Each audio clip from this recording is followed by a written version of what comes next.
Good afternoon guys! Kakatapos ko lang mag-apply ng foundation. Sinubukan ko ulit yung Candid Foundation ng Revlon without the setting powder to check if mas magiging okay siya. Kasi 'di ba, the last time I used it, mas naging visible yung mga dry patches sa skin ko. Check natin ulit, baka sakaling okay naman siya without the setting powder. Time check lang tayo. It's 12:18 in the afternoon. So, mamaya, check natin siya ulit if parehas pa rin yung coverage niya or mas magiging visible pa ang aking mga dry patches sa face. Yun lang yung gusto kong makita mamaya. Pero, so far ngayon, ang napapansin ko sa aking face is meron ako nakikitang dry patches or visible pa rin siya kasi hindi maiwasan dahil texture nga yun eh.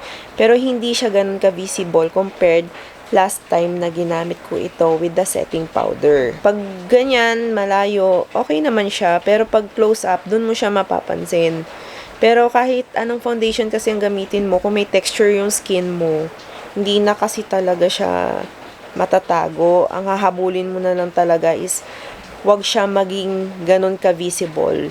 Maglagay ka siguro ng maraming moisturizer muna sa skin mo before ka mag-apply ng foundation kasi mas nakaka-lessen siya ng visibility ng dry patches sa ating face. Nakalimutan ko rin pala i-mention, 1 layer lang ng foundation yung in-apply ko sa skin ko. Gusto ko rin pakita sa inyo yung kuha niya sa camera ng meron at walang flash.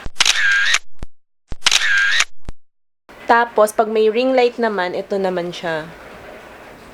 So far, dun sa kuha nating may flash, wala naman akong napansin na white cast, which is isa sa nagustuhan ko. So guys, it's now 5:08 p.m.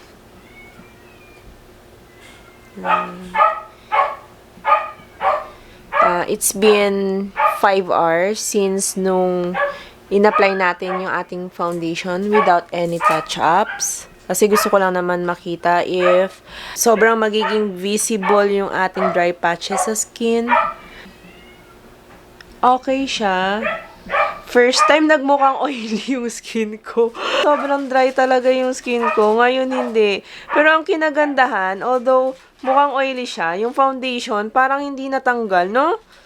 Tapos, yung texture sa skin ko, kung ano yung itsura niya kanina, ganun pa rin yung itsura niya ngayon. So, hindi siya lumala. Kasi may ibang foundation na, alam niyo yun, let's say, after few hours mo siyang i-apply, lumalala yung mga ayaw mong makita sa skin mo, like yung mga texture and fine lines.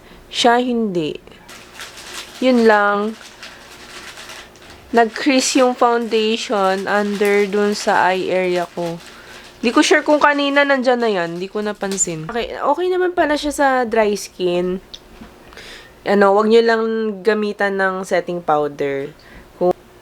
Yeah. So, kung gagamitin ko pa tong foundation, yes, definitely gagamitin ko pa siya. Kasi, okay naman siya eh. Yung coverage niya, same pa rin kung ano yung coverage kanina.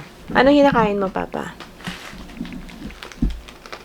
Super chips. May nutrition packs. Wala. Gutom na talaga ako.